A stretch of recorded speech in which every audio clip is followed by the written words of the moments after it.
Customer Data Platform Summit 2022. We have an exciting evening ahead of us.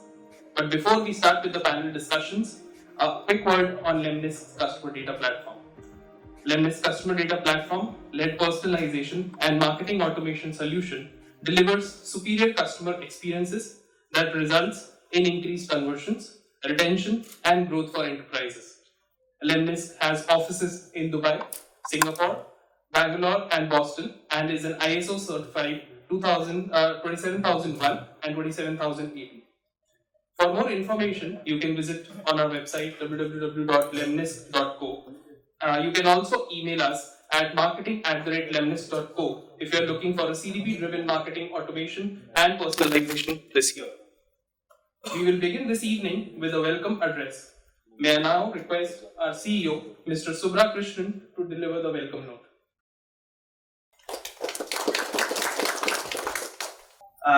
Good afternoon, everyone. Sorry for being a little. I think Indian stretchable time is very much in effect right now. We are having a bunch of people registering as we speak, but I think it's only fair that we get started now that we have a good number of people joining now, right? So, hello everyone. Good afternoon, and thank you for joining today's Customer Data Platform Summit. As Ritul said, we have a very exciting evening ahead of us. So today's Customer Data Summit is one among a series of summits that we planned across multiple markets, including India, Southeast Asia, Middle East. In fact, we have a North America event coming up on June 29th. That will be a virtual event, but we'll be having that later this year as well. Enterprise customer experience has evolved from just giving great experiences to a point where it's arguably the sole criteria by which consumers are either favoring or sort of rejecting a brand. Right? And marketing leaders have realized the immense value of CX and are investing strategically in digital marketing technologies that can help them orchestrate hyper-personalized experiences on both online and offline channels. The uncertain times we have been in these last 2 years have also created a stress on business as usual and has forced us to use phrases like new normal.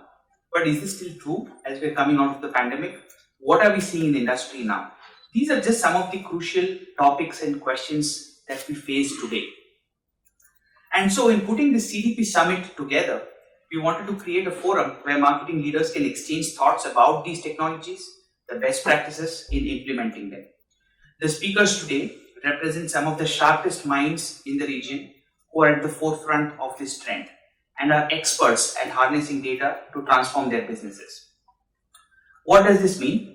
Firstly, it means the ability to collect, organize, and understand data. And so that will be the theme of the first panel of this evening. So we'll kick off the summit today with a panel session titled The Rise of the Super Intelligent Marketer. In this panel, we will have Jayant Pai, CMO of PPFAS Mutual Fund, Somesh Surana, Head Digital Business Group, HDFC ERGO General Insurance, and Vivek Gupta, Executive Vice President, Bajaj Allianz Life. In a session moderated by Shalaka Desai, Director Customer Success, the panel will explore data-driven marketing as a theme, specifically how customer data can be collected, organized, and understood. After the first panel, we'll move to the second one, and this one is titled Notes from the Martech Battlefront. And this will feature Vadiraj Arlapanavar, Vice President, Product Management at ACO, who will join us virtually. He was scheduled to fly in from Bangalore, but he had COVID-like symptoms, but he gracefully agreed to join us virtually. So we'll dial him in. And then we'll have Sandeep Gambhir, Head Marketing and Digital at ICICI Home Finance, Gagan Singla, MD Digital Business at JM Financial. Moderated by me, I will moderate the second panel. We'll explore specific technologies like Customer Data Platform and how it's getting utilized by marketers and the hits and misses and other best practices that they've encountered along the way. Right? And after the second panel, in a fireside chat titled Transformative Martech Leadership, we will have Deepak Sharma, Executive Vice President and Chief Digital Officer at Kotak Bank, talk about the leadership aspects of Martech and what it takes to craft and execute a successful digital transformation strategy. So yeah, there you have it. That's the very brief agenda of what we'll see today. As a digital marketing enthusiast, I am super stoked that we are doing this event and we have all of you today. more will join us as we speak. We're already behind schedule by about 30 minutes, so we'll try to catch up as much as possible as we go along. And most importantly, after the summit is over, we will have cocktails and dinner. I think during the pandemic, in the last 2 years, we've been doing this event virtually, and this is the first time we are doing this in person, and we're lucky to have the opportunity to do this. So I would really urge all of you to not just stay for the panel sessions, but please do stay back for cocktails and dinner as well. I'm sure you will form a few new bonds and a few old bonds. I could see a bunch of people just getting connected and renewing ties. So please do stay back for cocktails and dinner as well. So that said, thank you all once again, and we'll kickstart the event. We will begin the CDP Summit with our first panel titled The Rise of the Super Intelligent Marketer. Our first panelist of the evening is Mr. Vivek Gupta, Executive Vice President at Bajaj Allianz Life.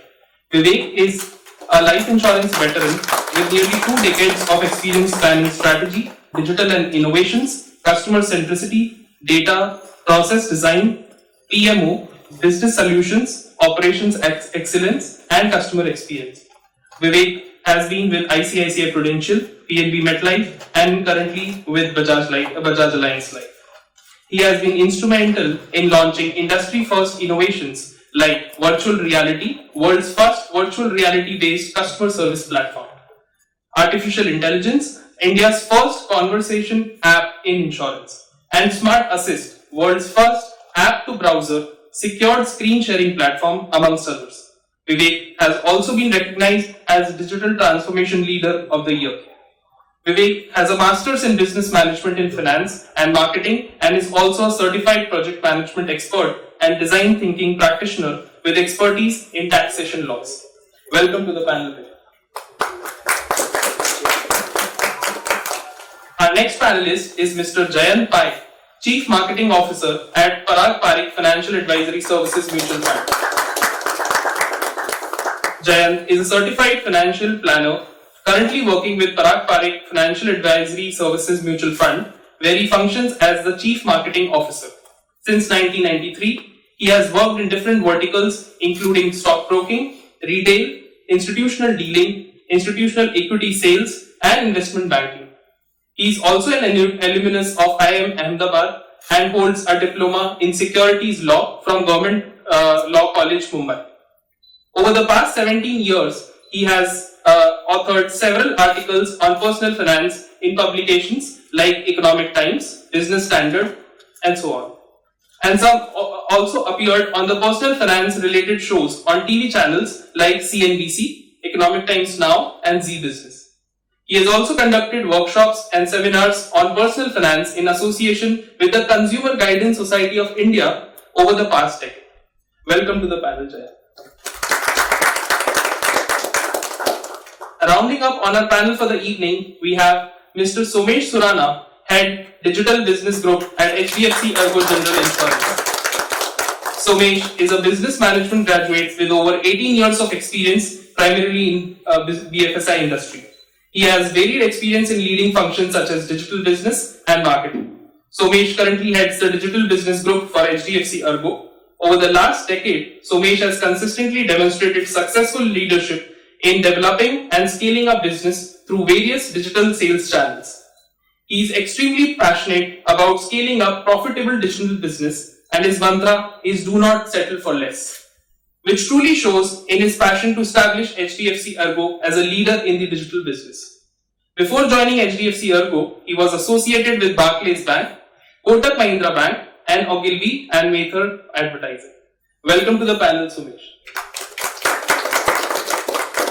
I would now like to request Shalaka Desai, client partner at Lemnisk, to moderate the session and take the proceedings ahead. Welcome, Shalaka.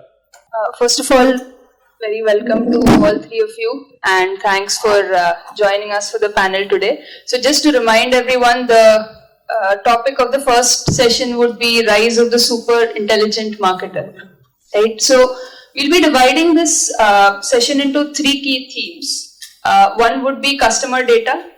Customer insights would be the second one, and then the third one would be innovation and AI, ML, etc. Right? So these 3 topics are just the guiding themes, I would really urge you guys to go beyond this as well, right? Yeah, so the first question would be, as I mentioned, around customer data, right? So customer data has, in the last decade, really become this most critical currency of customer experience as a whole, right?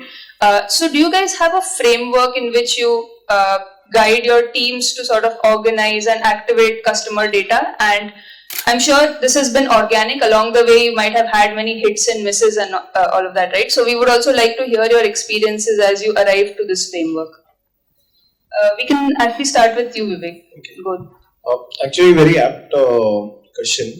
We are at a CDPA summit, so I think data is the first thing we should talk about. In fact, on the sidelines when we were discussing, data and digital did come out key themes currently. But I would just like to add that it's not just customer data availability which has started over the last few years. It's actually three areas which is seeing a considerable growth, and that's how it's defining how organizations work. Number one is explosion in customer data. We see everywhere. We are currently seeing, right? And take anything. So we were just discussing over lunch. Now the hotel knows that where I stay. They have my Aadhaar details.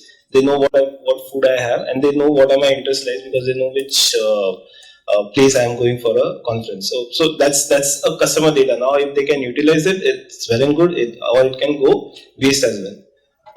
Second thing which has also changed is growth and commoditization of analytical solutions. So what I mean by that is that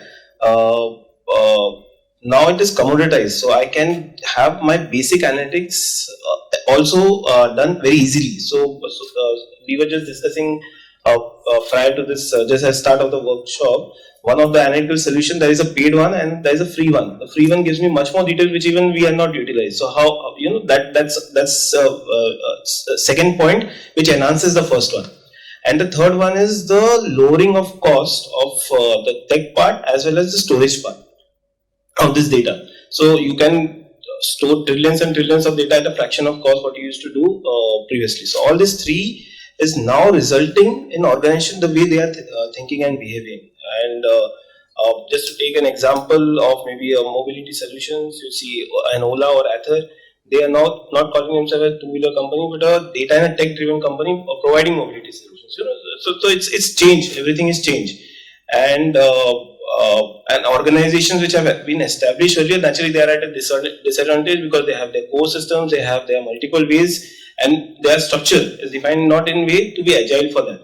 But the new age technologies, new age organizations are working on this aspect. So one way which we do here is to use a way of doing is extract, transform, and load. That is a ETL solution of data which we use, where we extract the relevant information, transform it by doing sanitization, by doing deduplication, everything, and then load it for specific targeting. This has been one of the ways how we do it. We do it across customer lifecycle. This usage of data, and that becomes a key. While doing this, there have been multiple misses and few hits, if I have to say. So we have been using this for the last 2 years, and I'll just elaborate. I'm sorry for being a long answer, but I'll just elaborate how actually it works. So for us, it's an insurance industry, and insurance industry is not something which is a very frequent customer used aspect. Nor मैं सुबह सुबह उठ के सोचता हूँ कि मुझे grocery खरीदना है. It's not a top of your mind, but it's actually top of your need, but not on top of the mind.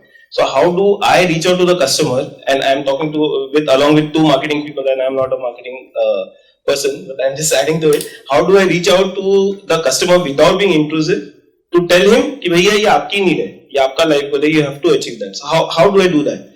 For that, here the data and the platforms like CDP and all come into picture, because then they help me understand what is the right time to reach the customer, whether the product customer has a product affinity towards this, whether when he came on my website or any of my digital channel, whether he actually liked the product. Maybe if someone understands, many people are insurance and non-insurance people, if you all understand, there are multiple type of products, like a term product, a savings product, a ULIP product.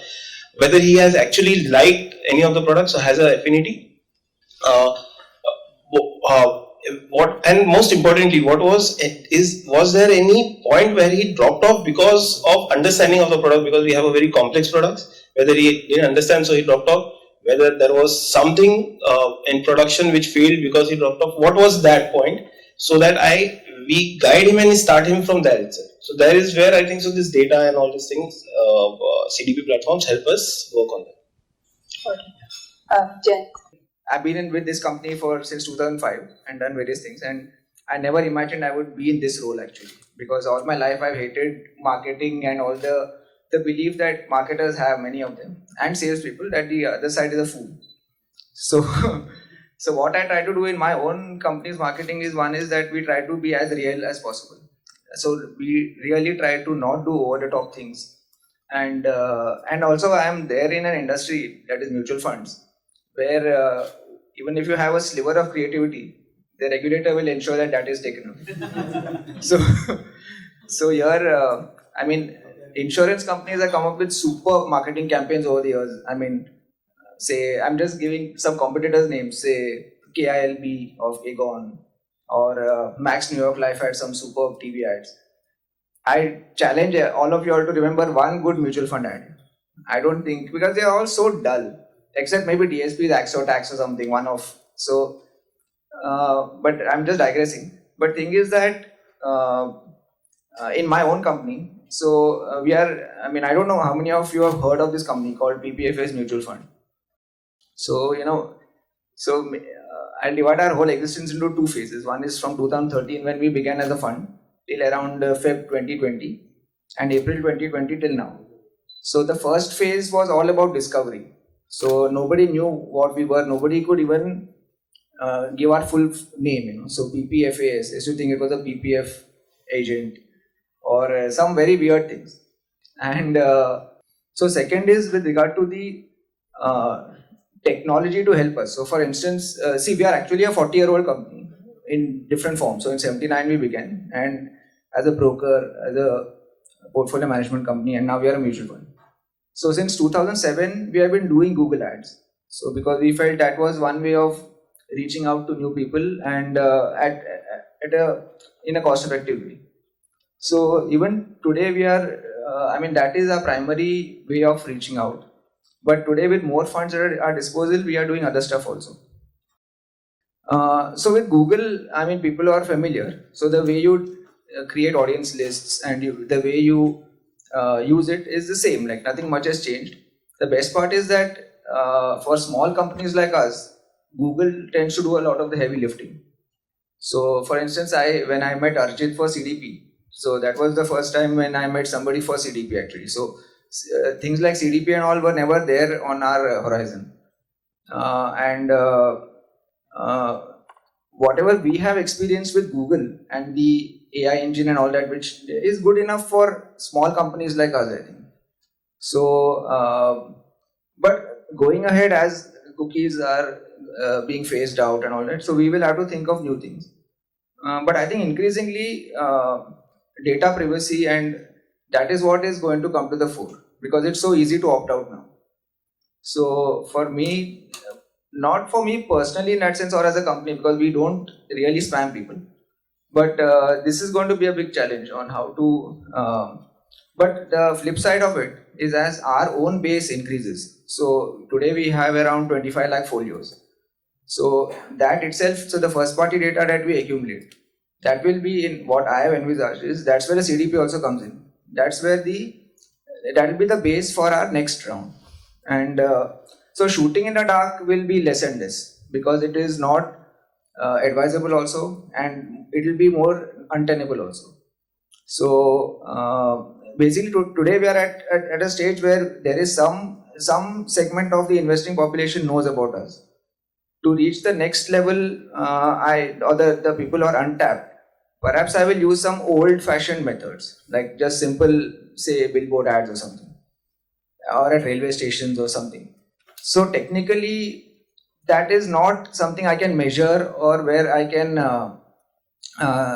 say that this is superior to that. But basically, a mix is what is called for. Since inception, we have been doing mainly online stuff. One, because when so-called measure it, and second is we can stop it if it's not working. Okay, but with say online, I mean with out of home, once you invest, you can't pull it back.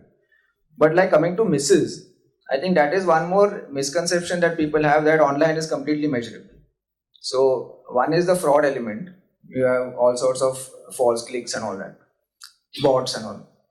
Second is the way Google or Facebook or anyone measures success is often different from what we term as success.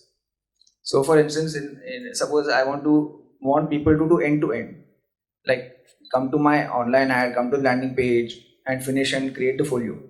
Often Google does not really, I mean the so-called thank you page or the, it doesn't really match with that's what we have been seeing over the years. So we have to do our own homework after that to really know whether the ad spend is successful or not. Somesh. So the drawback of being the last is that most of it has been spoken by them. But I think a couple of things that I just want to touch upon briefly. Data is important, and especially to build a digital business today, data is the most important thing to do. But most important from my perspective, like you've asked whether how to organize, I think the biggest challenge, I mean, my co-panelists talked about what are the benefits of having data. You can reach out, there are personalization that you do, or the fancy word hyper personalization that you can do. But the important thing and some of the challenges that all of us as industry need to solve for is that, and especially I am talking about the bigger organizations and the legacy organizations, where there are multiple assets or applications available. Most of it has been worked on in, probably I can use a word, silo, or different people have worked on different things, right? So the most important task that most of the organizations need to look at, and where CDP will play an important role, is to stitch all of these applications and the data together to have a one view. Only then you will be able to provide an experience to the customer which is more something that they will appreciate about. And I think the newer tech companies, like he was talking about, even Ola today call themselves not a cab booking company, but a technology company who also does this. And Uber also calls them a technology company who does that. There are so many insurtechs who are technology companies who happen to sell or distribute insurance as well, right? So most of them are more agile in comparison to probably the legacy companies. And I think platforms like CDP will definitely help in providing this one view. Now, once the one view is there, then what do we do with that data is something that marketeers and the business guys and the product guys need to sit together and think of. There are multiple use cases that I can talk about in our insurance as the product category. There are multiple use cases which is outside of insurance as well. And one of the most important things that we can think of is obviously personalization and hyper personalization. And when I say personalization, it is not only restricted to communication. Somehow what I feel is most of the guys feel that, okay, if Somesh is coming to my website or mobile application or any other application, I will show him a different creative. And if Shalaka is coming to the same application or website, we'll show another creative, and the job ends there. I think personalization to an extent of the proposition to be shown should also be different, because I know where he's coming from, whether he's an existing customer or he's a new customer to me, what are the characteristics or persona of that customer, and I can have cohorts and the proposition also very much similar to that. Not only on acquisition, but also on the servicing side, there are multiple things that can be done. I mean, if I'm aware of that he's an existing customer, he's calling me, he prefers English as a language, or he prefers XYZ as a language, why do I need to ask him that you need to press 2, right? And we've already done those kind of things. So there are multiple use cases which are there. But like I said, the bigger challenges, and most of the organizations, and we were talking as well before we started, that while we have started this journey, we are still, there is a lot that needs to be done for that one view of the consumer. And especially categories like ours, there are other challenges as well. The data quality that is being coming from different acquisition channels are not is not something which really gives me the right view. From a direct channel, I understand I have all the customer details. But if I go to agency as a channel in insurance, I don't get customer details because agents prefer putting their own details. And hence, even if I want the one view, what do I do with that data? Because that will not give me the right information or the right insight that is coming in. So there are multiple challenges which we as industry, marketeers, business people will have to solve for. But yes, this is the way forward. This is something we'll have to do otherwise if we need to survive. So really great points from all three of you, and what you've said, Somesh, regarding personalization, not just being that you address people by their names and show a different creative, but also recommend a different proposition, right? So to do that, you really need insights, right? You really need to know we have a knowledgeable outlook on what to propose to whom, right? So that brings me to the second topic, which is on the theme of customer insights.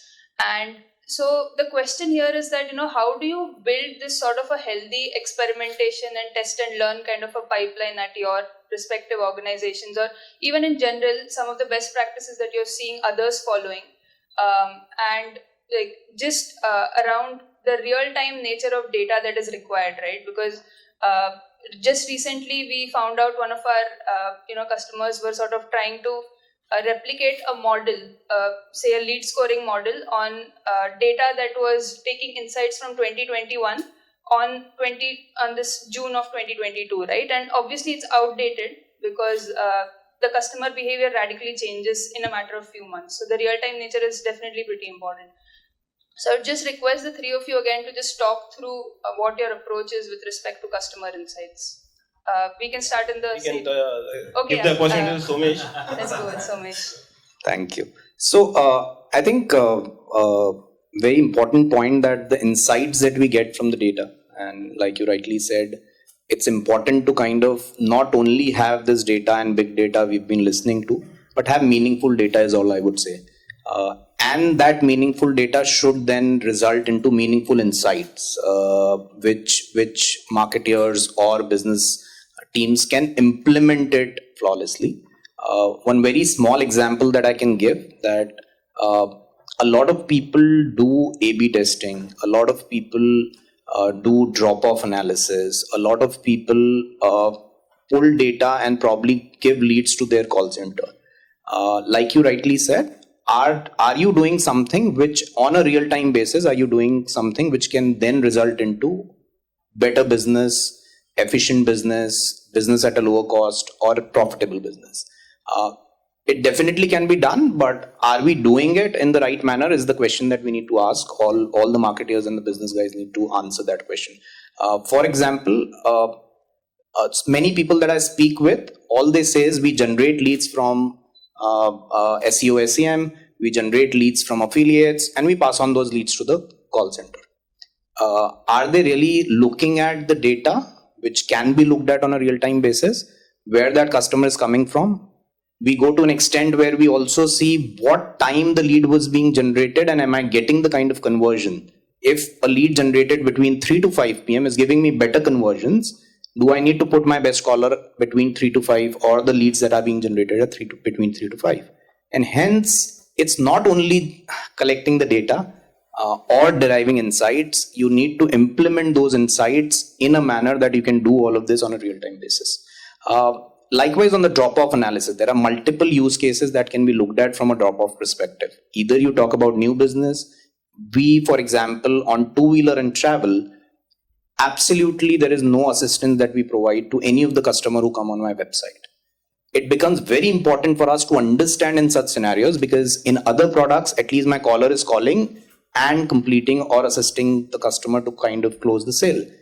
In case of travel and two-wheeler, these kind of analysis and consumer insights become even more important for us to solve for, so that I can then finally improve my efficiency or conversions when it comes to finally converting to the sale.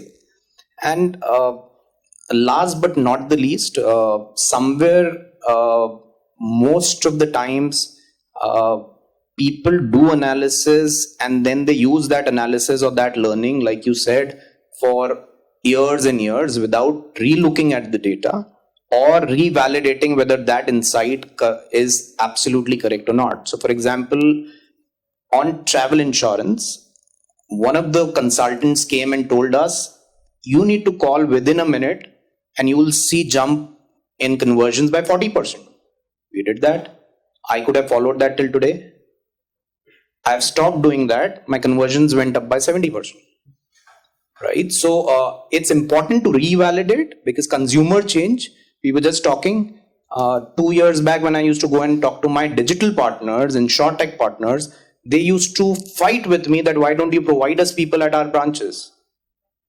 I was the one who was saying, no, I will not provide you. You need to become digital. Post-COVID, they themselves realized that without having a person as well, they were being able to sell all the policies. Right? So there are certain things which change faster than we expect them to change.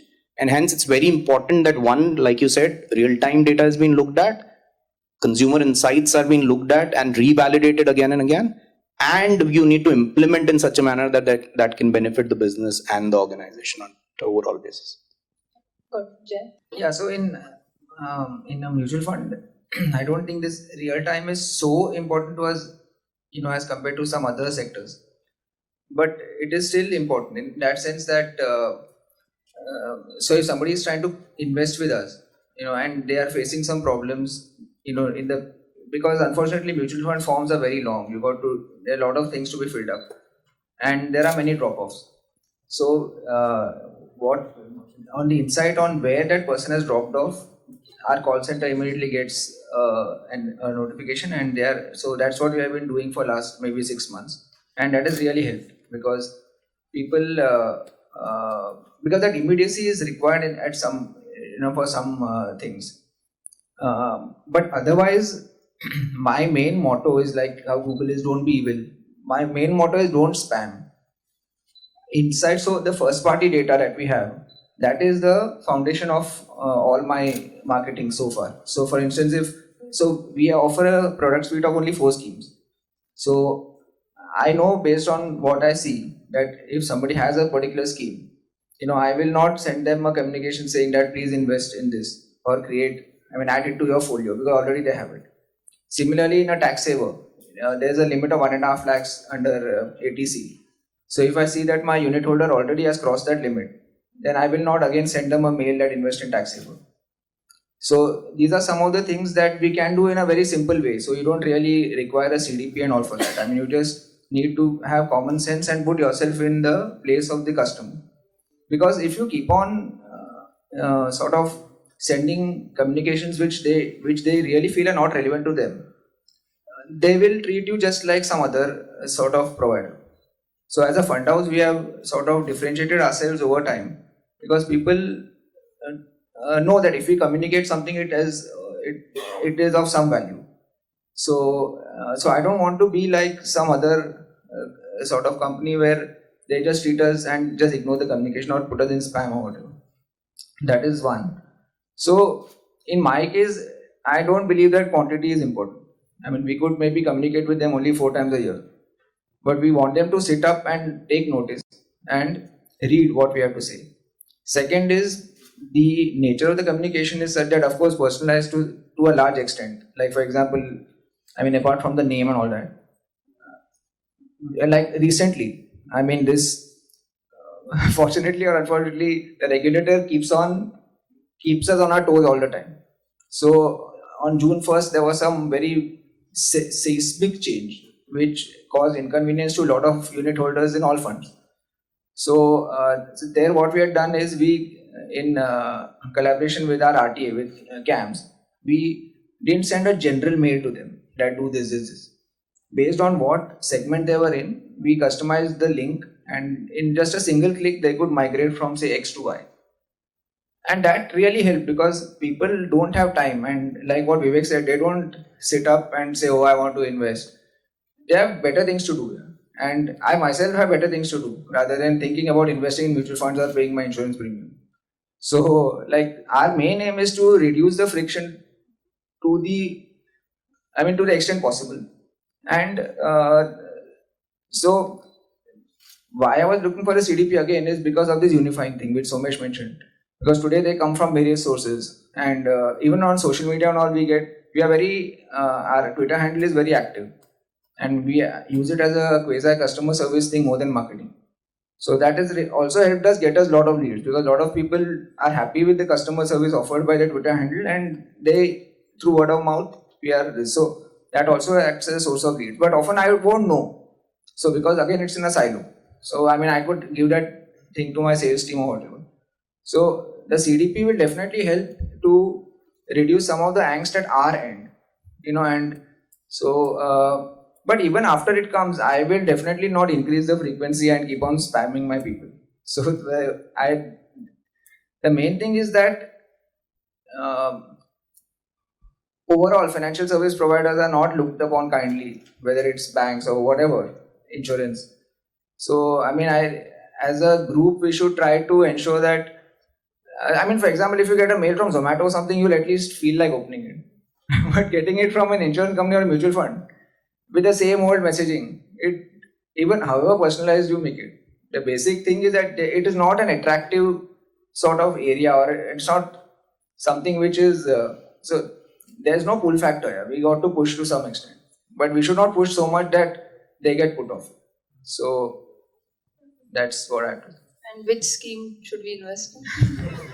Okay. Yeah, Vivek. Oh.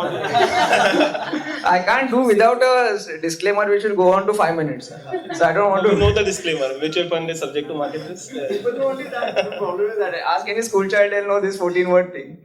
So when I go for this consumer guidance thing, in colleges they'll know only that. They don't know anything about the benefits of funds. Unfortunately. Alright. Yeah, so some very good insights, but I'll just add my bit to this. What I call is that we are currently at CDP 1.0, and why I say 1.0 is currently what we are doing. We are trying to have a unified view. I have not seen any company which currently has a completely unified view. If I have to use the words of my co-panelists, a legacy company having a unified view. So we still have certain silos. We still go with modeling, profiling, persona creation. So if I have to say, we have at my current organization we use personas. We have digitally silent customer, digital customer, offline customers. So those personas we have created, segmentations we have created. We use it for targeting as well. But how many personas you would have created? 15, 20, 25. Can I actually bifurcate all my customer base into these? I may not be able to. Then I use my sharper targeting, nudges and all for these factors. So if we see, we use the data, we extract the data, we use it, we analyze it, then we put it into use. So it is not real time. It's currently CDP 1.0. There will still be a stage which will come very soon where we'll be able to quickly modify this and quickly target the customer accordingly. What is the one big impediment for that to happen is the regulations, like Jen mentioned. Mutual fund has a lot of regulation. In life insurance, believe me, if not less, it is similar. And it is not because the regulator's fault, it is because of some things which we has different life insurance companies have done over a period of time. Something which you mentioned, spam the customer. We would have done it, and then that's naturally the regulator has tightened the things for us. But that is also changing. Now the regulator is trusting us more because of what we have done over the last few years. Expected changes are going to happen. So all this will result into actual hyper-personalization. So right now we have not reached the hyper-personalization state, but that is going to happen, hyper-personalization. There the company's outlook will match the customer's outlook. So what is customer's outlook today? He doesn't want to be spammed. He was talking as a customer as well, that he doesn't want to be spammed. But he still wants to read the appropriate information. He wants to understand the content. No, only those information which he wants. What the company wants, because company wants more PPC, which is product per customer, but only from the segments which they want. I do not want to go, if I have to define a mass segment and go there and get policy, because there is a fraud risk which came out on that. So, but these are two conflicting objectives which are currently there. When this 2.0 and hyper personalization happens, I believe strongly that these two will marry, and then we will see the actual benefit of CDP coming across. But we have to put the groundwork from now itself for that to happen. That's Thanks. So the last theme and the last question would be around AI and ML. What we are seeing now is that these two terms are getting used rather quite loosely, and like they have been mischaracterized a lot, right, all the time. So within your individual experiences and the kind of practices you're trying to put up at your organizations, how do you focus this discussion around this, and when do you say that this is something we should do now, this is something that we need not entertain at this point of time, and so on? Again, whoever let wants. Jen speak this time. Okay, yeah, sure. No, so frankly, we don't do any AI in our thing. I mean, we are reliant on Google for providing us suggestions, which then we could filter out. But we don't start at the inception. We don't have the capability of doing AI. And today, there are ultimately we'll have to partner with somebody. So rather than reinventing the wheel. But equally important is so forget AI. I'm just talking. We just changed our CRM recently. So we were with somebody else. We moved to Salesforce. The kind of problems that we are facing is something I could not have envisaged. It's looked very tempting and it's a very powerful software. But what is happening is the legacy where we were the old one, which we were using since 2007. When we migrated, there were a lot of hassles. So it's more of a people thing first. So AI that's very far away. Right now it's just the operational part about getting people on the same page. That is one. And so AI will definitely help us to sharpen some things and to reduce maybe some of the drudgery later on. But unless you execute so right now the Salesforce things, once it happens, so that actually has given me more insights into my own company more than anything else. So the call center, for example, then the sales team, they all are just operating in their own worlds. So I'm happy because of this thing. Like today only, just before I came here, I was tackling something which I never even imagined would happen. So these things are something which we'll have to. And my company is so small. I mean, I'm sitting in between two giants. I can't even imagine what sort of problems you all face, because I mean it's just inconceivable. So I can just say the CRM problem we also face. So I think we have to take it one step at a time, and but certainly a lot of the grunt work can be done by AI. And so just last week in The Economist, there was this thing about foundational models, about how we'll have to use less data in future to get the same results. So all these things will happen and they'll evolve, and all these things are, I think, going to help both big and small companies in whatever we do. As of now, I don't have any real view on this, but I know that, see, any buzzword will always be, it'll be done to death. So, I mean, management consultants come up with dozens of buzzwords, they all have their life and then they die. But AI and ML is not just a buzzword. I mean, it's more of a foundation for many things. And see, already it is there in our life. So it's not like it's only there in the books. I mean, whether you say, so the narrow AI, which is Alexa and all that, we already are used to it. And so there is a saying which I read long time back. So every technology seems magical until it converts itself into an appliance. So even TV, radio, all these things were magical at one time, transmitting words over the air. But today everybody has got so used to it, even a refrigerator or something. So all that AI and ML will also be like that only, and it's already happening. Now how you will harness it and use it in your business is to each one of us. So it's just a technology or a foundation. So, but I think ultimately companies will have to rely more and more on specialists. So whether it's because everything they cannot do in-house. So the quality of the partner, I think that really. So today morning only I was seeing this webinar on how Washington Post has they have teamed up with this company called Action IQ, and how they have sort of, it's still early stages, and there was a sort of marketing element to it.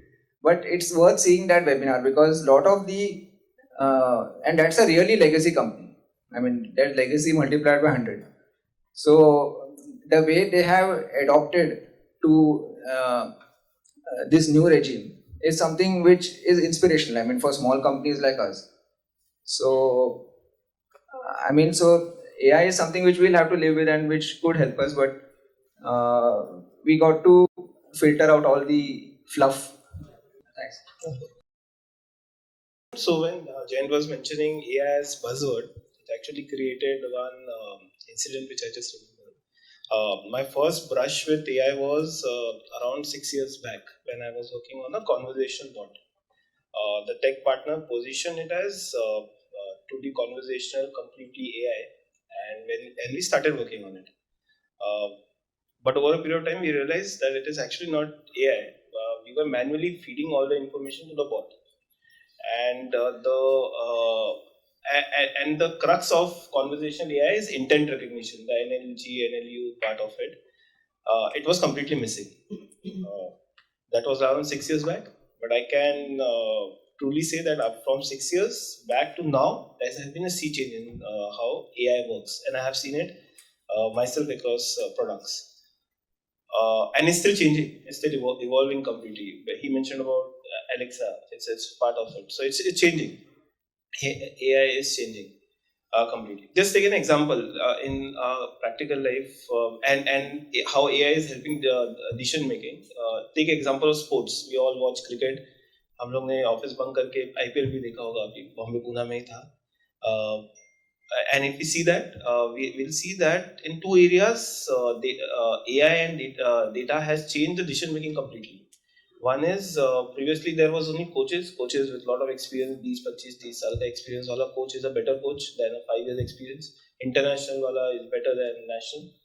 But now you see with the coaches there is a team of data scientists. They will analyze prior where which player, which batsman, which type of bowler he doesn't like, he will get out mostly, which type of field he doesn't like. All those is already analyzed, already fed, already provided for decision making to the captain and the coach, and that happens real time as well. Now this is at the back end, we may not be able to see. Let's see something which is happening at the front end.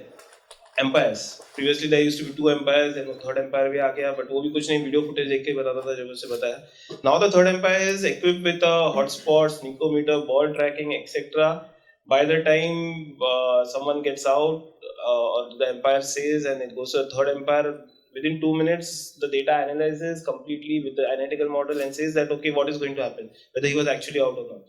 That's debatable whether we like it or not, but the decisions are being made on that. So we don't realize, but decisions are being made. This is AI or ML, whatever you want to call it, with this. Now, important part here is that how do we embed into our systems, and which is currently happening. So I don't see any, especially a financial organization, relying completely on AI for decision making. But we are seeing changes in that. What AI and ML and all those are helping in decision making is providing content and providing information to the decision makers to take decision in real time, and that is something which is a important aspect here. In fact, I was just reading, there was a Gartner study which stated that 65% of the decisions being made by business have become more complex than that they were before, and those can be taken by AI. So that's something which is there. What we have started in like Beta LS Life is we just don't look at AI/ML, and AI/ML is very simple, relatively simple to look at only a customer chatbot or those areas, because those areas customer is already there with you. You can explain, and the permutation are relatively simpler. Here we have started using it for whether it is claims, whether it is investigation, fraud, underwriting.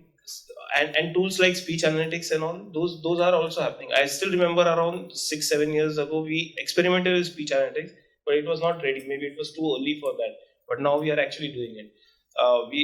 We are working on something of a humanoid kind of bot where AI/ML is helping in that as well.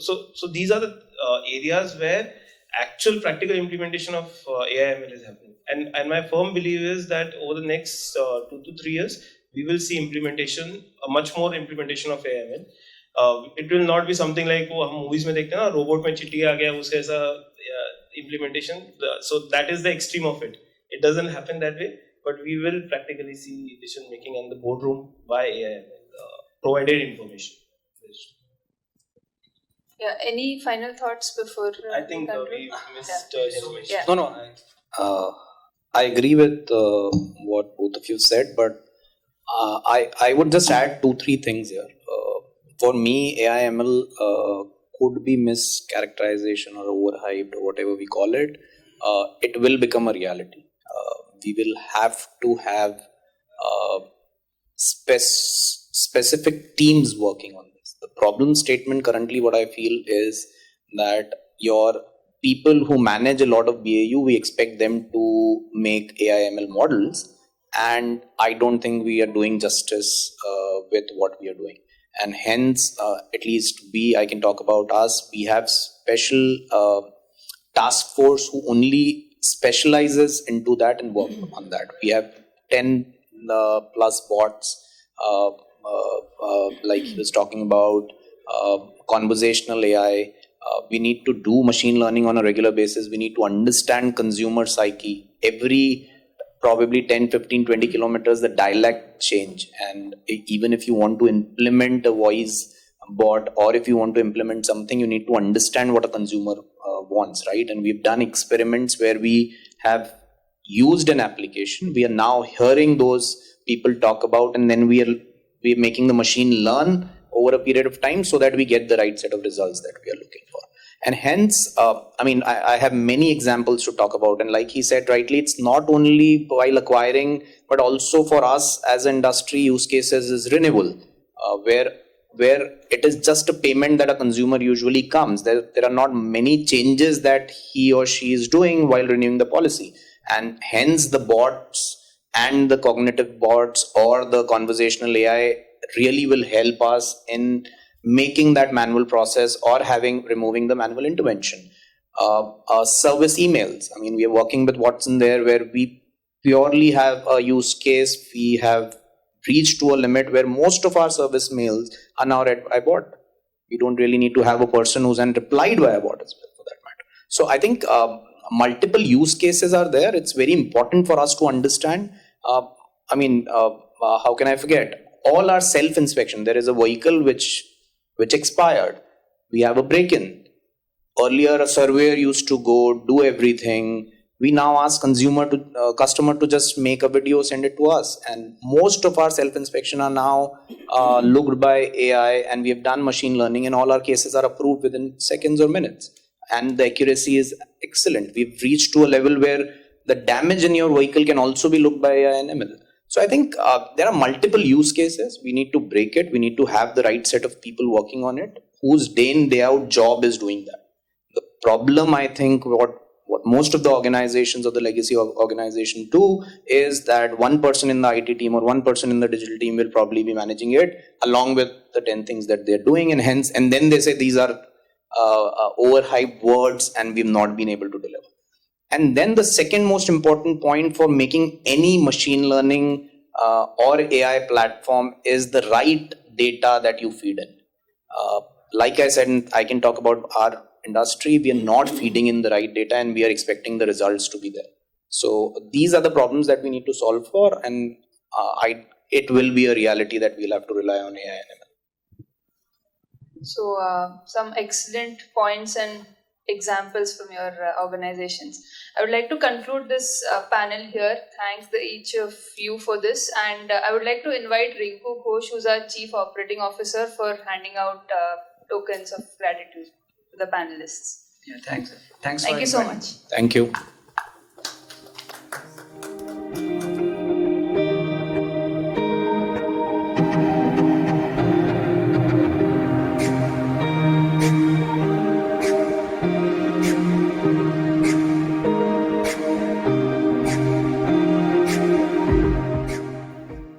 Second panel of the day, the one titled Notes from the Martech Battlefront, also has a stellar panel of speakers.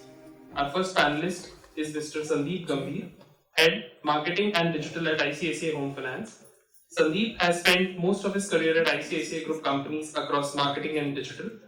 He has helped set up, grow, and transform marketing and digital capabilities to deliver business value.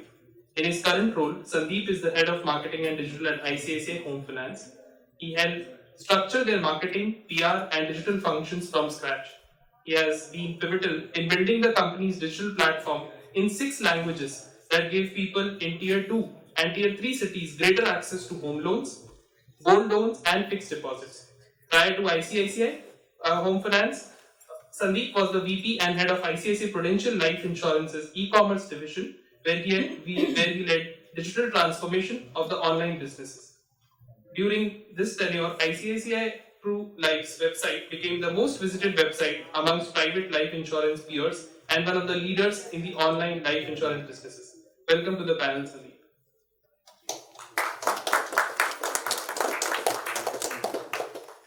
Our next panelist is Mr. Gagan Singla, Managing Director, Digital Business at JM Financial. Gagan Singla professionally combines the rigor of academic discipline with practical industry insights. He is currently the Managing Director and Head of Digital Broking at JM Financial Services Limited. His areas of expertise range across analytics, strategy, digital insights, digital transformation, marketing, corporate communication, and leveraging consumer interfaces. Gagan brings over 2 decades of diverse experience working across 11 countries in verticals like digital broking, financial services, financial advisory, e-commerce, and consulting. At JM Financial, Gagan is responsible for creating the entire digital broking ecosystem, including information, insights, execution, and monitoring. He leads the team that is creating a bottom-up digital platform. Prior to JM, Gagan was heading the digital business of HDFC Securities, involving in setting up the digital ecosystem from scratch. Prior to that, he was the Chief Strategy Officer at IIFL Securities and a board member and Chief Marketing Officer at Angel Broking. He also has earlier stints in startups like Quicker and Simply Learn. His consulting experience is across India and the US at PwC and Deloitte. Welcome to the panel, Gagan.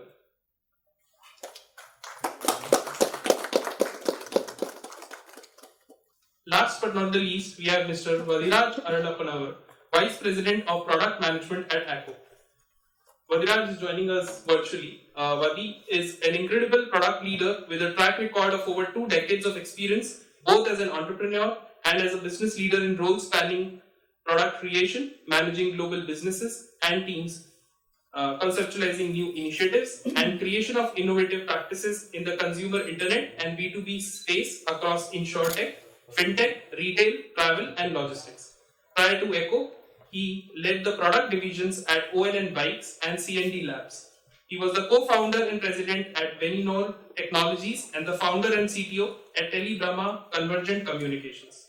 Apart from this, he has held leadership roles in firms such as Quicksilver Solutions, Exchanging, Mindtree, and Wipro. He also has been an advisor at 100 Watts for Tech, Spring Up Capital, and the Founder Institute. Vadi is passionate about startups, and he has been part of product journeys from their nascent stages. He has created and managed accelerators, incubators, and set up the entire ecosystem from founders, partners, to mentors. Welcome to the panel, Vadiraj. Thank you. May I now invite Subra to take the proceedings ahead. Thanks, Ratul. Special thanks also to welcome Sandeep, welcome Gagan, and thanks also to Vadi, who was scheduled to fly in actually for this event, but he has COVID-like symptoms, but he's been very graceful in sort of joining us for this panel. So thanks for doing that, Vadi. And I think on that topic of COVID could be probably the first question that I wanted to ask you gentlemen, which is maybe we could start with Sandeep. I think when the pandemic came, we saw this incredible move towards digital, right? Because probably that was the only option available. But as the pandemic sort of receding, and we are clear, one term that we consistently hear is this new normal, that people have probably shifted permanently to digital. And I think each of you are part of different businesses or have seen different businesses. So the first thing I want to ask you is this even true? Is there a new normal, or are things just going back to the to where it was before, as far as your respective businesses are concerned? So maybe Sandeep, I'll start with you. So I'll start with a quick disclaimer, because the TG that I deal with is primarily in tier 2 and tier 3. So that's where, things look a little different when it comes to digital versus in tier 1, Bombay, Delhi, etc. So it's a mix of various things. I would cut it into various stakeholders, customers, distributors and employees. I think these stakeholders have reacted differently to digital. There was definitely a surge in adoption, but I would say that a lot of them are moving back to their old ways. Okay, employees have certainly embraced it and they continue. Well, I can also say that they really don't have an option anymore, because the moment you cut off the physical pipeline, the only thing that is left for you to do is digital. So that's where you'll see the maximum adoption. Also, now the lot of impetus is on the organizations to make sure that all the platforms that you have created in that surge that happened, you consolidate, because there are too many platforms for your employees, your customers, your distributors to deal with. Now coming to customers, I think customers, payment is one thing which looks like is very, very sticky, as customers have taken that wholeheartedly. There are some other aspects of journey, whether it is onboarding, etc. I would say from a tier 2 perspective, things have gone back to where they were, if I were to put it very bluntly on that front. Distributors, it's a mixed bag. Again, in tier 2, there are some distributors who are still comfortable with the physical model. They would want to visit a branch, they would want to have a chat with your sales force. Hence, I would say that's a mixed bag when it comes to adoption of digital and staying back where it was, post-COVID. So it's been a bit of mixed bag on your side. Gagan, you could go next, and then I'll. See, I think it's different for different customers and different businesses. There are a lot of businesses in financial services, particularly, which are very RM based, right? So there, I think even though a lot of companies, the service providers had moved to digital, and many have not, but the customer side was also a challenge, because there will be a fair bit of customers, particularly premium customers, who would always expect the service, right? Some of that has eased out, in my view. Whatever experiences I had at various companies in the last 3 years, customer side have started now getting okay with online and so on. And from the company side also, so in any financial services company, you will see this divide of a certain set of people will say that physical will always remain, and then a certain set of people say it's all future digital. So I think the percentage this side has drastically increased, right? But it has also set out, one thing I'd like to add is that certain things might remain physical forever has also been kind of tested, right? So now few things which will, like if you have to buy stuff which is really to be experienced physically, that will not be digital fully maybe. So that part also is kind of getting set out. So actually the divide or the things which are very grey now is kind of getting black and white, right? And employee side, I think all of us know there is a lot of divide there. And that divide is there at all levels globally, including Mr. Musk, right? So there will be divide across for many years to come, I think. I think that's just the same, right? All distributors and all whatever. Yes, it's the same. Wadi, I think you've been in a very interesting position. ACO has always been sort of digital first in its approach. So I'm guessing in certain ways the pandemic may not have been vastly different, except for the fact that probably you saw a lot more demand come in. But what's been your experience, especially during and then quickly post-pandemic? Are you seeing sort of things going back, or sort of is there a new normal? Yes, thanks for the question. First of all, I just want to check whether So first of all, thanks Subra, and thanks for the other panel members. I am not there physically, so I think that's a good segue into the discussion of being physical versus online. I think and where technology can play a role. Coming back to where we are, and how COVID has played out as a D2C brand, and our focus being InsurTech, where tech is the leading light for a company like us. It has kind of, in some way, digital people getting, accustomed to digital acquiring. People started getting comfortable to acquire goods digitally, and that gives a good impetus to even from an insurance standpoint. I think, and we have seen a good demand coming in, from all sides in tier 1 and tier 2 cities as well.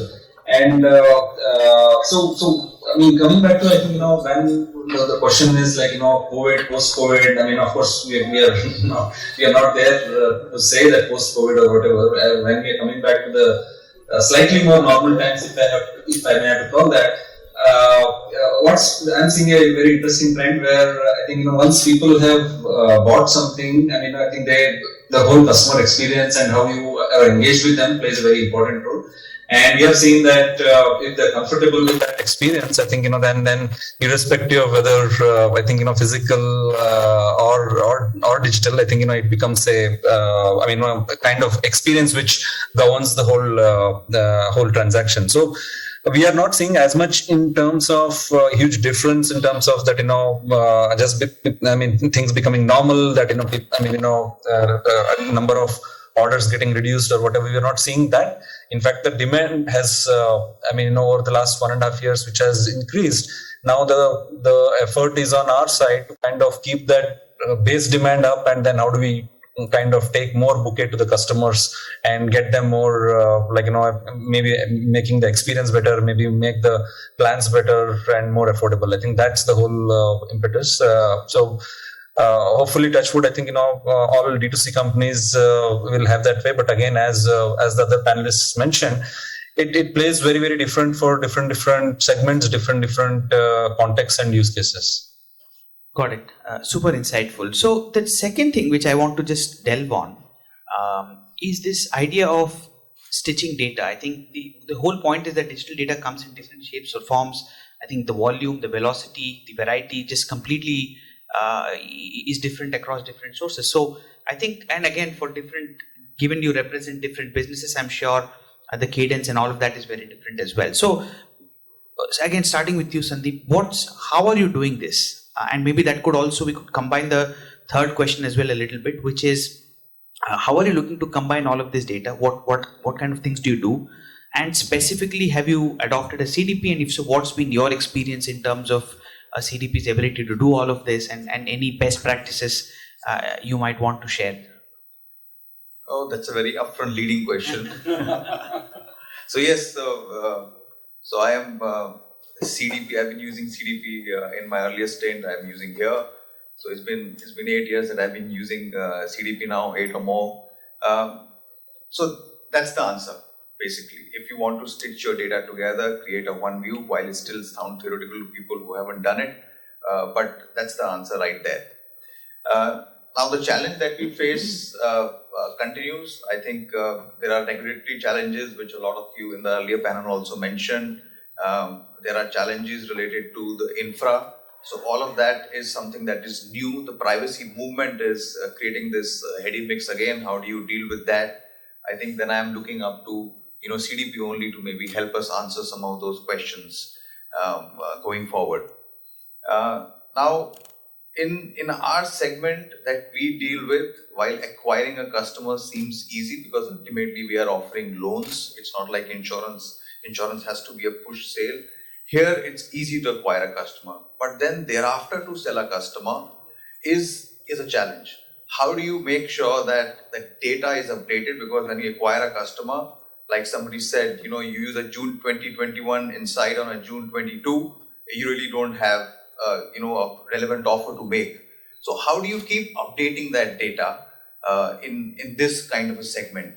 So so what we are working on, we're trying to work on the new jargon that has come into play is zero-party data. So how do you make sure that you keep updating the data, keep going back to the customer in those small tranches to collect new information about the customer, which you can possibly use later to make a new sale. And all of this obviously cannot go in a data lake. It has to go in a CDP to be stitched together and make sense to make a sale. Got it. I'll go with Wadi second and then come to you third. Wadi, your points there, because I know you actively spend a lot of time in the CDP sort of space, and then you sort of have a strong points of view on how data gets collected via CDP as well. So would love to hear your thoughts here. Sure, Subra. I think it's a very interesting, topic, and I think very pertinent topic. Which is, the whole gamut of, I would say, the whole customer life cycle, one source of truth for the customer and all that. Although all of these, concepts have been there, they have been there for years. But I think over the last 2 years, what has become important, especially for digital journeys, is how do you get all of that together in one stream, right? For decision making and insights. And talking about Echo, I think, and as you rightly said, I think, I've been spending significant time, to kind of over the last 1 year to kind of see what all can be done. And what are given that it touches upon the whole life cycle, right from acquisition, retention, activation to the whole engagement. The whole life cycle. You can actually have CDP use cases cutting across.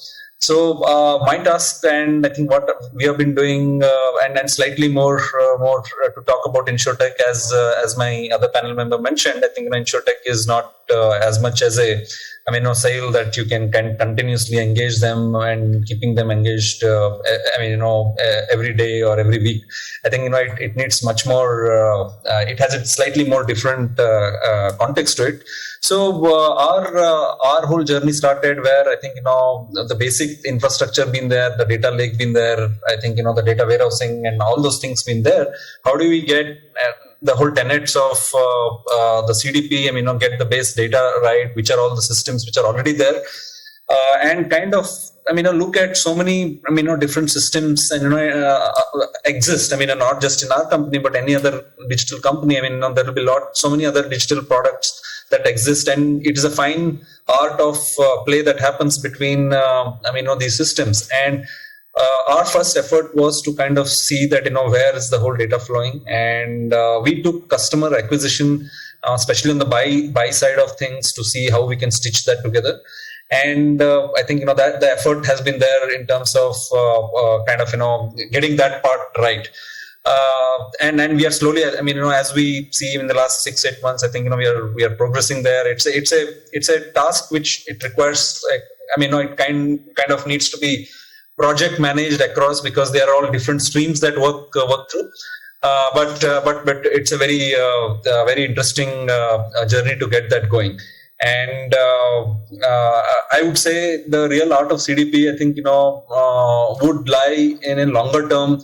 Which all facets would you do, and what level of prioritization would you do, and how do you pull in all your teams as well to get all of this? Because no one team can possibly get everything. It has, because each organization, the way they are structured, they will have different teams of marketing, operations, technology, product, and all that. So you take one. At least the kind of strategy that we undertook was, okay, take one stream on the buy side, then try to crack that. Get the metrics up, moving, see the success, and then move on to the next level of blocks. So that's some view, Subra. Got it. And I think that's an important learning there in terms of sort of progressively moving phase by phase, and Yes. sort of being clear on your metrics at each stage and meeting them, and then sort of moving to the next phase, which ensures that any CDP adoption that you're doing sort of is realistic in sort of the results that it's providing. Gagan, you want to add? Unlike home finance or insurance, right, we don't have that much of stitching required. So I am talking about a pure online securities business. Right? So pure online securities business does not have that many partners. We do not have too much stitching to. For that matter, I would believe that for us the problem is completely opposite, right? Because the amount of data is unlimited. For that matter, it is much faster than any other data in the world. And therefore, at any point in time, the amount of signals we are getting is pretty large. Even stickiness of customer is obvious. If you are doing well as a company and the customers are really active, they will be on your platform every day. So every good stock market app has most of its active customers on the platform every day. So stickiness is not a problem. But the problem is too much data. The problem is too much signals. Right? There are too much signals both from your first party data, which is your customers' continuous transactions, customers' continuous browsing on your trading app. You have enough signals from the outside. So the amount of data which gets produced, both structured and unstructured, for the economy and the markets is unlimited. There are enough free APIs available, leave aside paid. Right? So the problem is completely different in our industry as compared to the rest of the financial services, most of the others, at least the few which are not a very continuous engagement industry, that people don't take home loans every day or buy insurance every day, right? While stock market, they come to stock market every day, right? So for us, building CDP is very different. We are building CDP not for acquisition, and we are doing a mix of buying and build. We have our own team building a very complex CDP in my view because it is complex by nature, for revenue, not for acquisition. So our full focus is to look at a CDP from a perspective of building stickiness in revenue. So when I say stickiness, they will be active. The general activation levels in our industry are between 20% to 80%. But the more online you get, the activation levels go down. So therefore, average in the online broking industry is between 30, 35, 40, and so on. So in order, stickiness is required for the platform to be good because people will switch, and revenue is required because the way you ingest the signals and the kind of communication or the kind of personalization to roll out, be on the app or on the communications that you do. So for us, stitching the data is more about a lot of different kinds of data, not that we have to go phase by phase. But even if you go phase by phase, it is about unstructured data of news, unstructured data of stock market, too much of signal data of the customer, and a lot of transactional data and financial data, and then look at the interaction data and then say what to communicate next to get a very highly likely buying of a stock or they coming back again. Right? So, but I have this view that no CDP in the market is able to build this. So we are doing a build and a buy mix where we take some CDPs, we are in a process, and then we also build a lot of it around it. That's very interesting because this is a case of sort of looking at a hybrid approach from a build versus buy perspective where you're building some parts in-house and sort of buying, and that's a fantastic best practice, I would say. So, a lot of CDPs are used for acquisition in the industry because acquisition is the biggest cost, right? For us, it's a different model. For us, revenue is the biggest challenge. So when you're pure online securities, the biggest challenge is revenue. And acquisition is actually smaller of a challenge. Any best practice or specific learnings that you want to share with the audience as if they are embarking on their journey, something like what would be your one big sort of takeaway that you would want to give? I think, like you said, put it out in phases. Don't try to take a bigger bite because there is so much of data which is available. Start with obviously first party data because that is the purest form of data that you have. Make sense of it first and then move into phases towards the other forms of data. I think we get lured by data. जो भी मिल रहा है सब collect कर लेता हूँ, सब देख लेता हूँ. लेकिन फिर then when you start to make sense of it, it becomes very, very difficult. So put it out in phases, very, very difficult. I fully agree with that. Vadi, any closing sort of best practices, one big takeaway that you would have? So I think, as an organization, I think, we need to, one of the learnings what I felt was, I think it's a very powerful platform, right? CDP itself, it's a monstrous platform and what it could do. And each context and each business context and the company context will be different. So how much of it you can chew and how much you want to chew each quarter is something that needs to be strategized. Second thing is, the level of the company, what you are. I think the scale at which you're operating should define how you also do CDP and implement that strategy. The same thing which is for a 10 crore company will not work for a 500 crore company. May not work for a 1,000 crore company. I'm talking about scale because at each journey, I think, and each point of company's context, I think the digital evolution would keep happening. And there will be systems which are there, which are in-house. Some companies would have built a lot of in-house infrastructure. They would have bought some outside tools and things like that. And so when you start implementing a CDP strategy, one of the first things, as a guideline and practice is look at the holistic thing where you are. And, how do you kind of actually CDP will give one part of it, and I think, is about being a nervous system to all different systems, right? different, getting the whole view, single view of the customer, but it will also touch and integrate with a lot of other existing in-house or third-party products. Now, the art there lies in terms of, one is not just stitching all of that, so that will be one part of it. Second is, how do you actually take that and kind of feed it into the real insights and analytics that you want to derive? And that's the real business outcomes that you may, it is not just a product manager's goal that, oh, hey, I have taken CDP or built a CDP kind of a thing and stitched it together into the internal fabric, and that's the goal. I think that's not the goal, because I think the whole goal would be translating that finally to the business outcomes, and that can happen only when you stitch it end to end and see that how those analytics and insights can be drawn out of it. What are the efficiencies that one can get by finally integrating into the fabric of the whole digital infrastructure? And this requires an art of not just product and technology thinking, but it's also about, I think, discovering those key business outcomes and metrics that you would want to kind of play around with, do experiments with, and to get to the success that you would want to be looking for. I think that's one of the learnings what I've seen in the last 1 year or so. Fantastic. I think this is a fantastic panel. Sandeep, Gagan, Vadi, thanks so much for your time. I really appreciate it. And thank you once again. I would like to invite Rinku to sort of give you a token of appreciation from our side. Rinku, Vadi, yours is with me. I'll probably when I'm with you. Sure, Subra. That's so nice of you.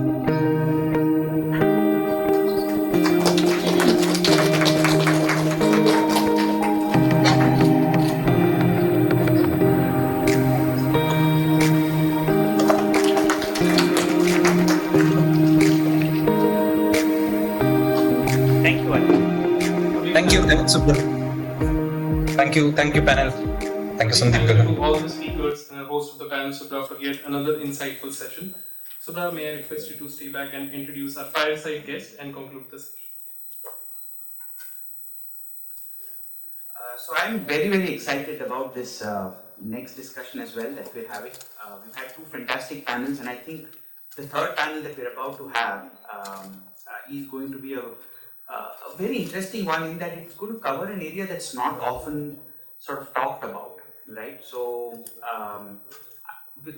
I think one of the things that gets completely missed out when we speak of marketing, technology, etc., is the management or the leadership aspect of what needs to be done top down to make things happen and produce results. Because oftentimes the best intentions and the best technologies out there will come to naught if there isn't leadership will, management will to execute and produce. And that's really going to be the focus of our next conversation. I'm incredibly thrilled to introduce Deepak Sharma, President and Chief Digital Officer at Kotak Bank. Deepak heads Kotak's digital initiatives, where he drives digital transformation, business model innovation, and future-ready initiatives of the bank. He's responsible for efficiency, productivity, customer experience, and growth of the business through digital intervention across digital channels, including lending, payments, investments, insurance, trade, forex, etc.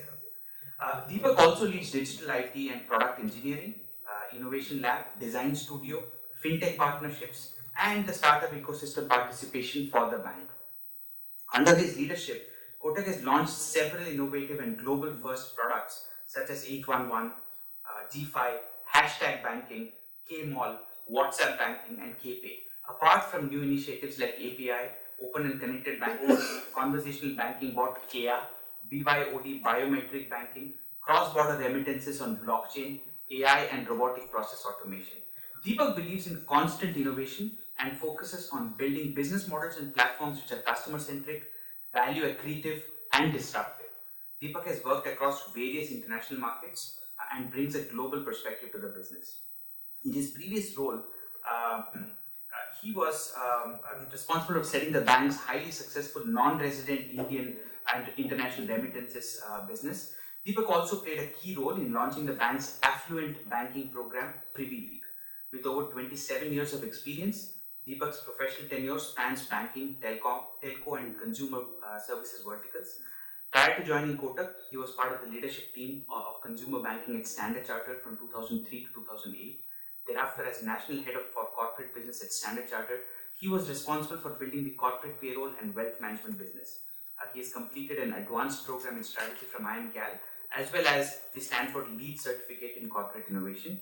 He is a member of the Airtel Customer Advisory Board, member of the Confederation of Indian Industry Digital Transformation Committee, FICCI National Committee on FinTech, and a number of startup industry forums, in addition to participating in various trade and government initiatives on the Digital India roadmap. He mentors FinTech and startup ecosystems on an ongoing basis as well. Ladies and gentlemen, please give a warm round of applause to Deepak as he joins us today.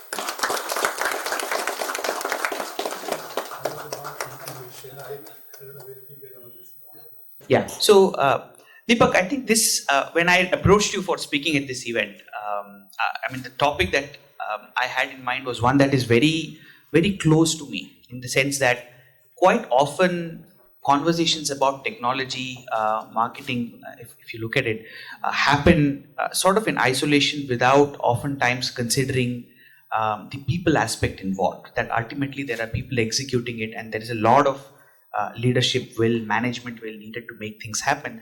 And that is something that probably doesn't get talked about often, number one.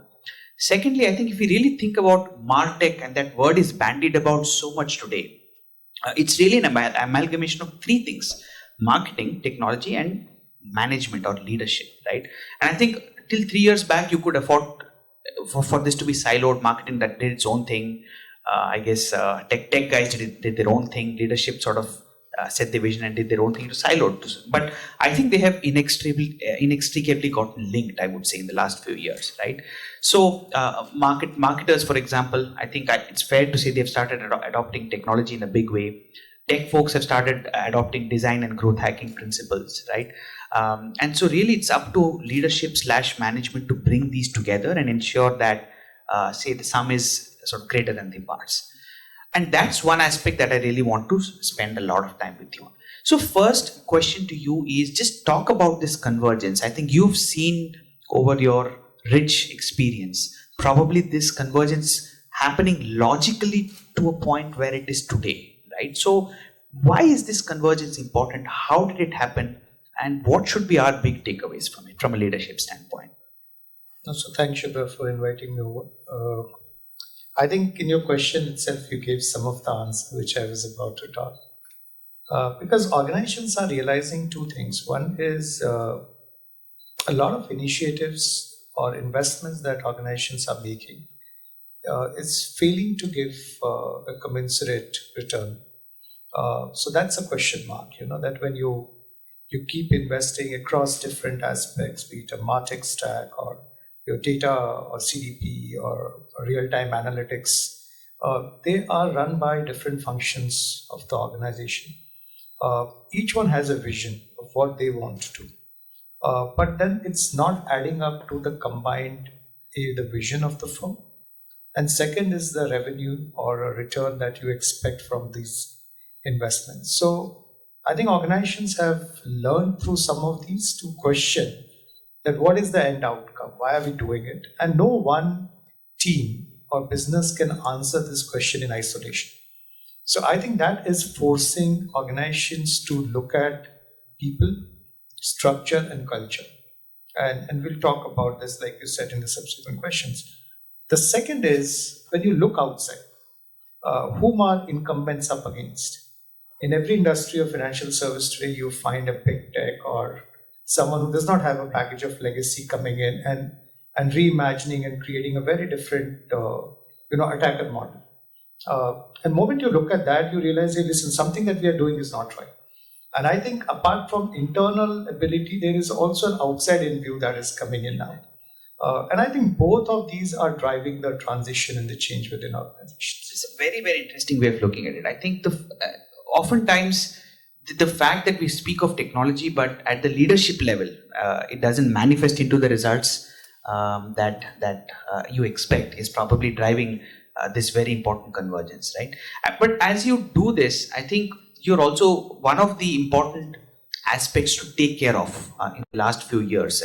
For anybody to successfully execute digital marketing technology together, is to really bring completely different functions together, right? So for example, you have on the one hand the so-called coding nerd, if you will, the IT folks, who are in their own world in terms of technology and what they do. On the other hand, you have the creative marketer always looking for creative opportunities and more creative minded people.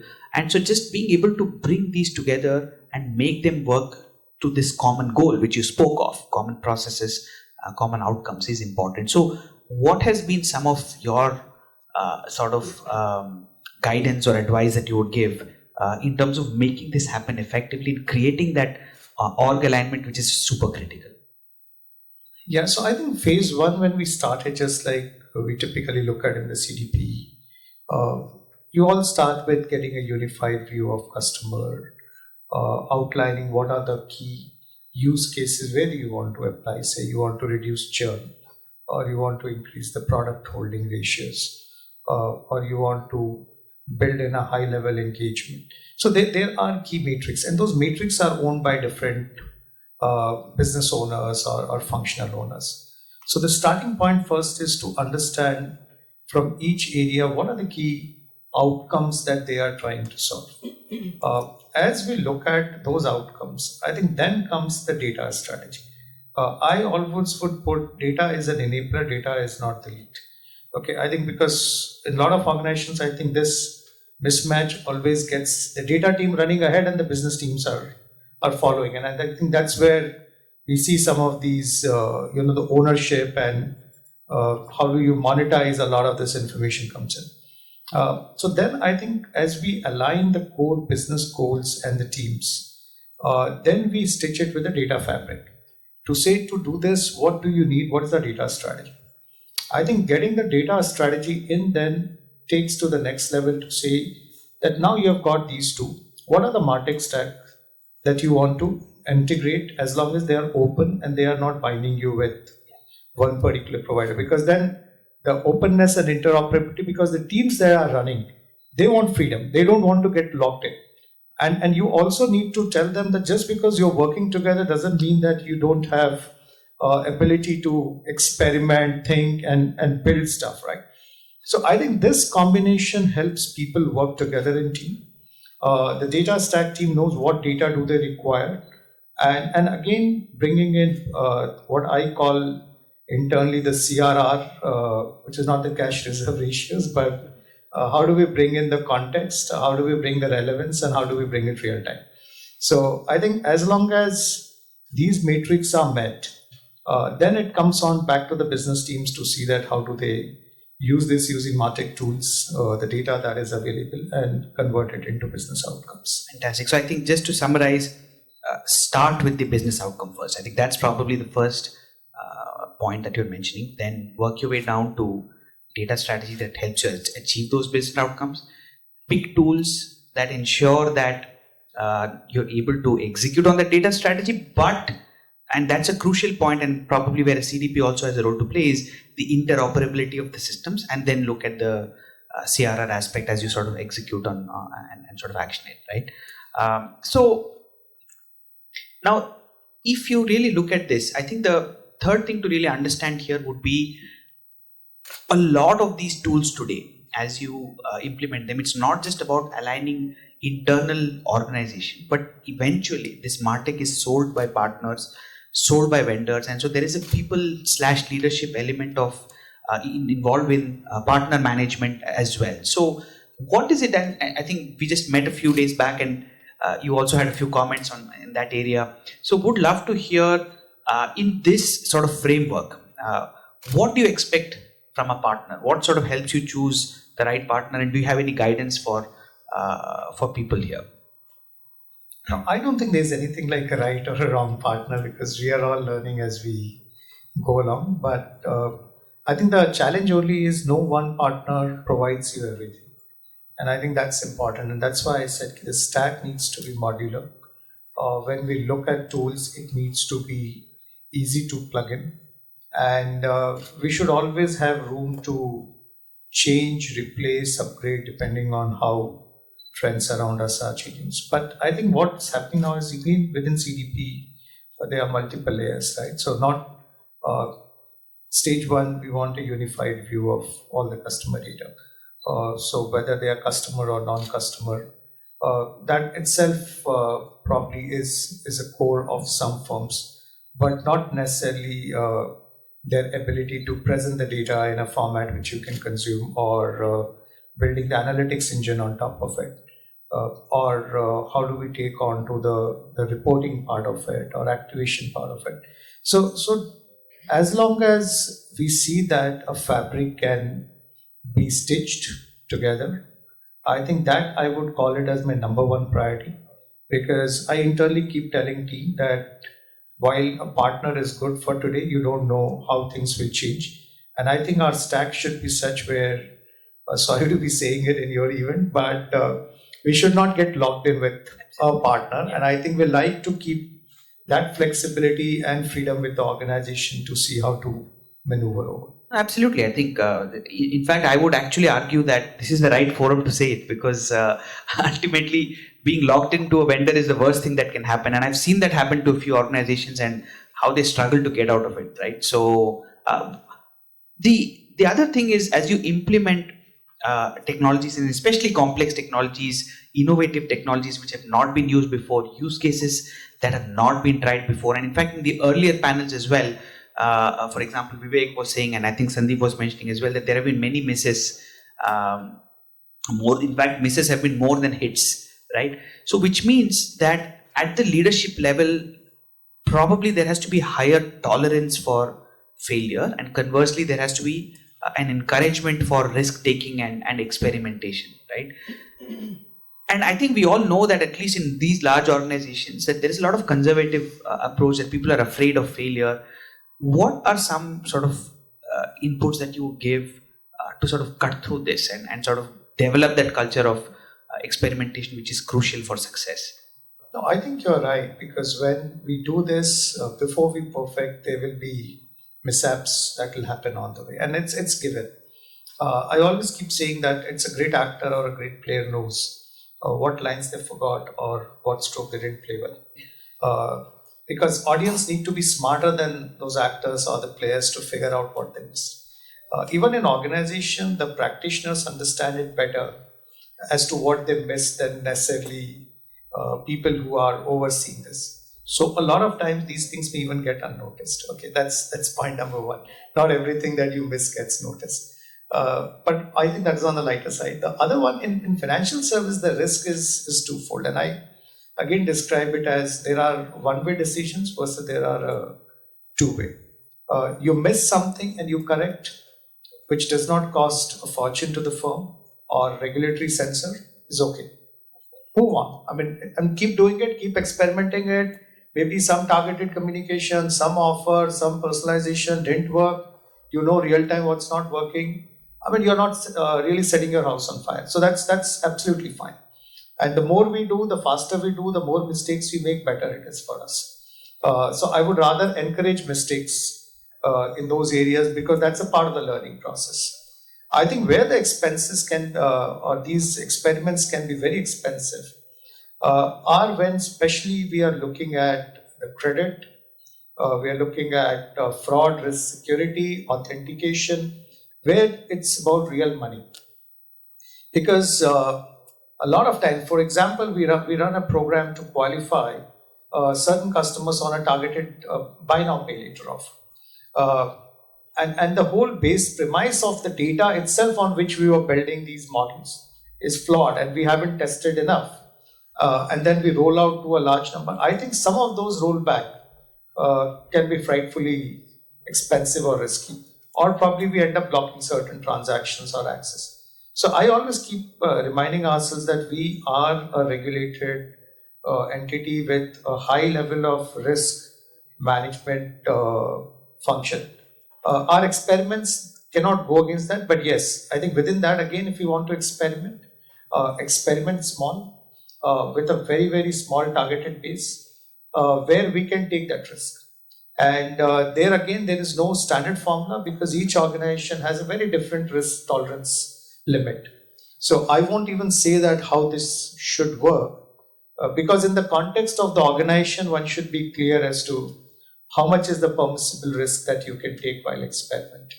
And so this incremental approach, I'm assuming, because I think we read out this very exhaustive and very powerful bio and in terms of your career. And I'm sure you've done this so many times now, right? And I think the earlier panel also spoke of start small, go big, etc. Right? But oftentimes it's easier said than done in the sense that, for example, you might not get, especially this one-way sort of decisions that you're saying, that you might not get the results you want, or the results may not warrant a scale. However, if you scale, you might get different results. So this interpretation of the outcome and this iteration, please talk us through that a little bit. Like anything that you want to highlight in terms of not giving up or when you should give up, that would be fantastic to understand as well. So I think one of the risks we have in these experimentation is risk of false positives. Yeah, I think that's a bigger one. But as I said, again, in some areas, false positives does not really hurt the reputation of the firm. It may still create customer dissonance. I'm not denying it. Customer dissonance is a very important matrix too, but then it's not leading to a financial or a regulatory risk, right? So for example, when we do certain personalization, telling customers that, this is the card that you need to upgrade, knowing, say, because we launched a series of IPL team cards, right? So there are some 6 teams for which we have cards of their players, and then we do know affinity scores of a lot of customers, and a lot of them, since they come through 811 rule, largely they are millennials below 30, sports fanatic. We see that they play on Dream 11, and so there is data, because when you're playing on Dream 11, you are paying through a banking app or a UPI or whatever you do. So as we start building affinity scores, we know what are you doing, and thereby, while we will not encourage you to play Dream 11, but we'll definitely use this data to recommend what card should you be looking at as your next card. I may go wrong. I mean, basis that I may think you are a Chennai fan, while you might be a Mumbai for all you know. And if I show you a wrong card, maybe you'll not like it, but that's okay. You're not going to take a call. But just come to think of it now, if I'm using the similar learning model to create a persona of yours and show you a limit on a credit card of say 2 lakhs, while you know that you get a limit of 10 lakhs elsewhere, it's going to piss you off. Because you will say, this organization doesn't even understand what my net worth is, and thereby they are giving me this limit. So while a debit card with a co-branded is okay to experiment, but a credit limit on a credit card is not. So both are plastics. But the underlying decision that we are taking on basis that we run our campaign or personalization, that becomes extremely important for us. So customers with even higher propensity to take, say, a credit card may not click or go ahead just because they found the credit limit was something that was upsetting them. And a lot of times we wonder that why a certain campaign of mine targeted at a good set of customers with propensity, they're failing to make cut. And then you start realizing, and it's just not credit card, it's just one example. It can be on personal loan, it can be on consumer finance, it can be on any product where you have a risk underwriting matrix. And then you realize it's not about our ability to mine that customer well, but it's our ability to use that credit risk model right. And I think that at times when we run some of this, our underlying assumption decides whether we succeed or fail, rather than how do we stitch the rest of the stuff together. Got it. A couple of last points from you. One is, we spoke of, do you have any best practices that you want to share in terms of org structure that you believe is more conducive to digital transformation? Like, for example, how do you, again, going back to the question of combining different functions with different outcomes, what are some organizational best practices that you would want to call out for marketing leaders here? So I think the way we have been experimenting and we have seen success is largely to orchestrate teams around platforms. And what I call is the platform operating model. Platform operating model typically brings in the business teams, tech teams, design folks, consumer insight practice, and the data practice. So these are the 5 key pillars on which we bring these teams, because each one has value to add. But in a typical organization structure, Business team will expect something, somebody will convert it into a business requirement document, they look for a vendor, IT team will go and develop, and then by the time market would have moved, and then the business team says, oh no, this is something I wanted 3 months back, and now the market is somewhere else.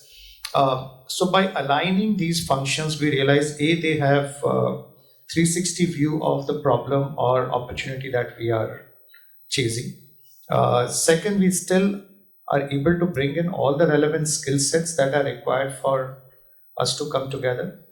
And third, they own the success or failure of that particular project. So one cannot say I did my bit but we failed. Either we fail or we succeed together.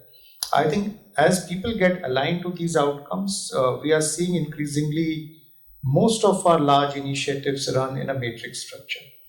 And they are aligned to those teams, and thereby we are able to cross-pollinate a lot of new ideas, experimentation, at the same time drive the strategic ones. Fantastic. And the last question, which is, I think you've been at the forefront of innovation for decades now, and you've seen a lot of this evolution happen.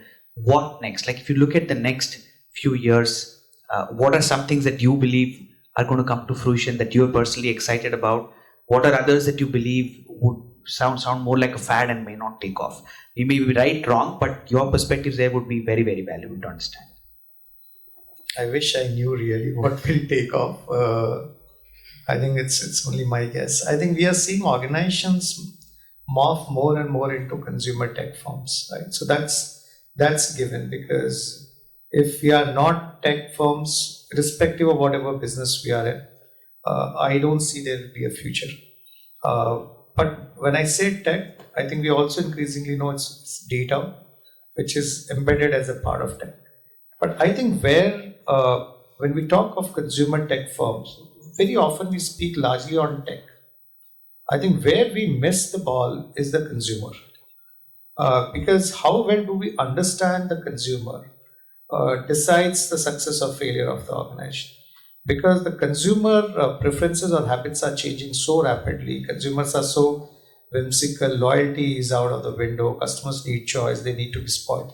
I mean, many things. Okay, and I think that is more of a behavioral psychology and behavioral economist job, which a lot of organizations are poor at. So I'm seeing the way the future of the firms, those who succeed irrespective of whatever business they are in, is to bring in a very, very sharp consumer-led practice while everybody is scaling up the tech and data.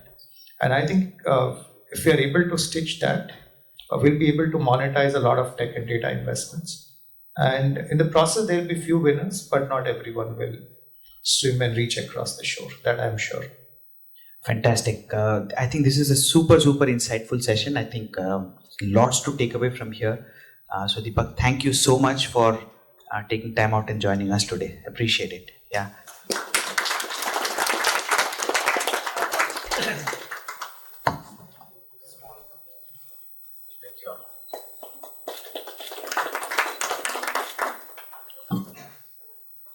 Thank you so much, Deepak and Subra, for yet another insightful session.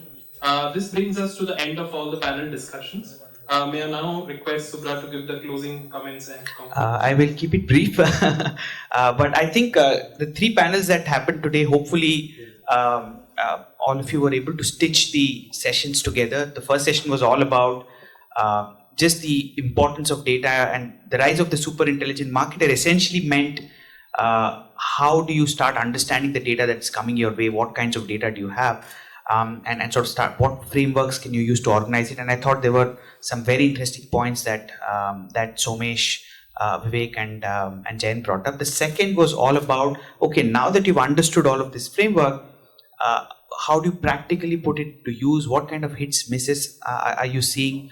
And we saw a bunch of fantastic best practices that we heard from Sandeep, Gagan and Vadi.